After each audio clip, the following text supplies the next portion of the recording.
Klasjeneren, een goed gesprek met Limburgse dialectartiesten.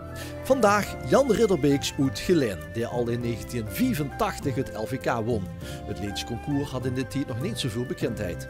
Jan groeide op in de wijk Lindeheuvel en heeft nog meegemaakt dat Geleen een broesende uitgrondstad was. Het barsten van de horecagelegenheden en daardoor ook van de muzikaliteit. Daar ging ze van kroeg naar kroeg.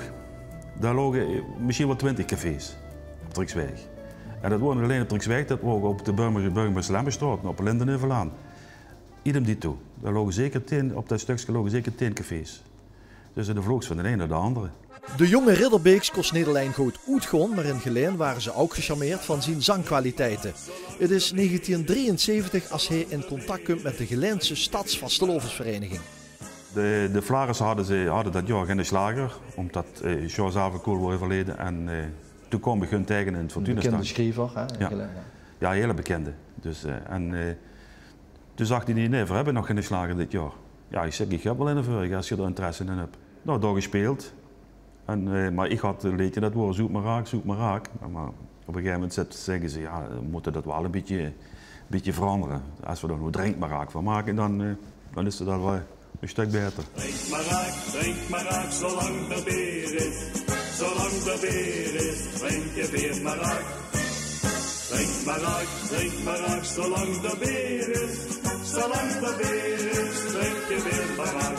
Alleen ik kreeg commentaar in de gezet van de directeur van het Limburgs Dagblad van ik zat er nu aan de drank met deze tekst. Ja, want wat is kant B? Kant B, ja, dat is schenk me nog een drupje in. Schenk me nog een drupje in.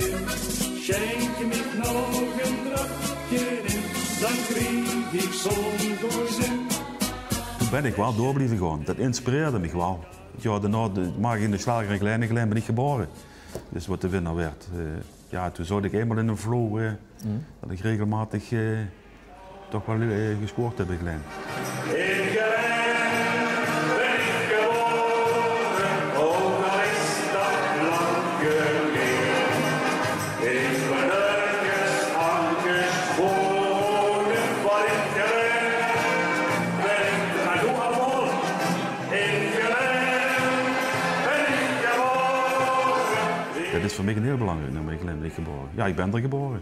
En hoe die van zit dat weer in de ogen, maar in Geleen geboren. Hè? Oh. In het ziekenhuis. Ja, ja.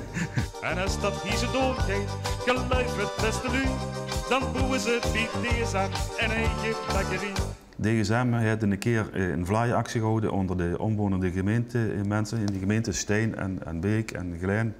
En dan kregen ze een vlaai aangeboden voor al de vieze stank wat ze geproduceerd hebben. En toen dacht ik, dan moet ik het niet.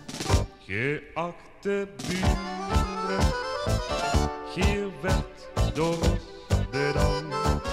Hier kreeg van ons een vlaai voor al de vieze stank. Ik ben zelfs voor sponsoring geweest met de DSM. Ik kreeg wel een mooie briefdruk. Dat ze dat eigenlijk niet zozeer zoeken als promotie voor de DSM. Ja, dat wist ik ook wel, maar ik denk, gewoon voor de lol. Vaste lovers die je Limburg, want die daar die zijn zo schoon. Wie ik heb gewonnen waren in 85. Er waren 74 deelnemers. Kijk, als je nu de LVK wint, dan best toch Hans Limburg kent zich gaan optreden. Hè? Maar dat wordt toen toch nog niet. Ja, een paar plaatsen eromheen. En dat bleef het bij. Het wordt niet zo bekend toen. De carnaval in Limburg is wat ik van houd. We zingen die ons eigen taal, ons eigen dialect. Vertrekken onze peksken aan en doen het lekker gek. Vaste loven die in Limburg. Ik wil het alleen maar op in zin van, jongens, dit moet voor vasthouden. De vastelovend. Ja, ze hebben tegen mij wel eens gezegd dat ik sociale vastelovensliedjes heb. En toen ben ik eens inderdaad gewoon terugkijken naar de teksten en geluisterd en dingen. Ja, er zit waar het in. Want er zit toch heel veel een kleine boodschap in die nummers. Ja, wie het kent, wo is niks, overal is het. Dat is ook zo'n nummer van... Wie gaat het verder dan? Wo is niks, overal is het. Zo is het maar net. Ja, het is me get. Ja, wo is niks. Ik vraag het u opnieuw. wo niks is, daar wonen ga geen lui. Gelen vermoor zijn stadshart, ja lui, dat is toch geloof. Alleen op oude foto's ziet men wie het vroeger was. Wie het centrum is gesloopt, toen wilde ik eerst graag een liedje maken over. Totdat ik daar stond te kijken en toen stond die lui die wilden kijken wie dit denk wordt afgebroken, VND toen. En die dachten, hey Jan, ga je er een liedje over maken? En ik zag, oh nee. Maar 2 weken later begon me dat toch een beetje te triggeren, wat de man eigen zag van een liedje maken. Ja, eigenlijk wel. Ik vind dat van heel iets gekomen. Ik had het niet verwacht. Ik heb nog een opname uit 1999.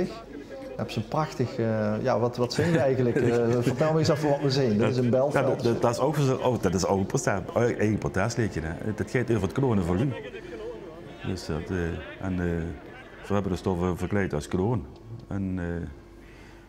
Ja, we zingen dan erover van dat we geen kloon, niet gekloond zijn, maar dat ik de vader ben en hij is de zoon. Ik ben de kloon van de kloon. Ik heb dezelfde grote schoon. Ik ben de kloon van de kloon. Het is wie echt niet om de loon. Ik deed al een tijd niet meer midden in de LVK. Maar ik vond het wel natuurlijk leuk om dan weer aan te staan in die halve finale. En dat liedje daar te zingen, dat vond ik wel weer het hebben. Ze funkelen, die sjonkelen en stonden wie sterren in de nacht. Ze funkelen, die sjonkelen en hebben ons 2 bijeengebracht. Die ogen brachten mij in het schand van de wies. Om dat een soort eerbetoon aan de ouderdom. Ja. Eigenlijk meer een eerbetoon aan de melodieën van vroeger. Ja, de bedoelste misschien. De wals en de marsen.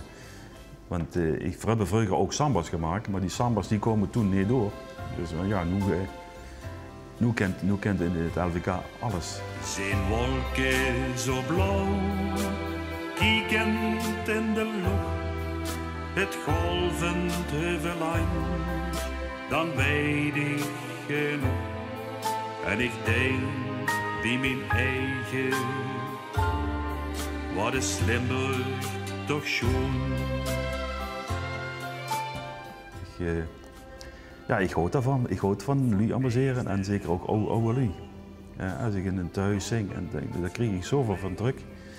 En op een gegeven moment dacht ik van ja, ik sta wel overal met carnaval te zingen in grote dingen.